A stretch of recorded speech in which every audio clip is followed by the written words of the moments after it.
երկրում 100 միլիոն դրամ եւ ավելի արժեք ունեցող գույքերը ընդհանուր գույքերի մեջ, բոլոր գույքերի մեջ 100 միլիոն եւ ավելի դրամ արժեք ունեցող 0.62%-ն են։ Պատկերացրեք, մեր երկրում եղած գույքերի 0.62%-ն է, որոնց արժեքը 100 միլիոն դրամ եւ ավելի է։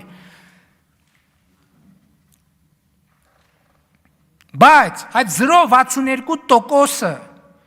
մեր կատարած բարեփոխումների արդյունքում վճարում է անշարժ գույքի հարկի 42.7%-ը։ 0.62%-ը վճարում է 42.7%-ը։ Հիմա աղմուկը իմացաք որտեղից է։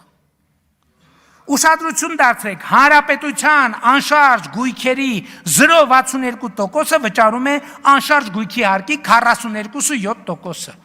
Ասել է, թե անշարժ գույքի հարկի համակարգի մեր իրականացրած բարեփոխումները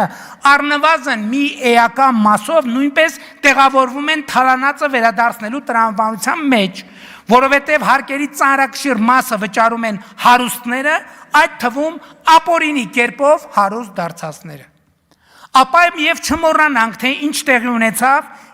երբ 2019 թվականին մենք որոշում կայացրեցինք եռաչափ 23, 28 եւ 36% եկամտային հարկը հարթեցնելու եւ համընդհանուր 20% եկամտային հարկ սահմանելու վերաբերյալ։ Այդ ժամանակ այսօր դահլիճում ազգային ժողովի ընդդիմադիր հատվածում տեղ ունեցող բազմաթիվ ընդդիմադիրներ մեզ մեղադրում էին սոցիալական արդարության սկզբունքը խախտելու եւ հարուստներին աջակցելու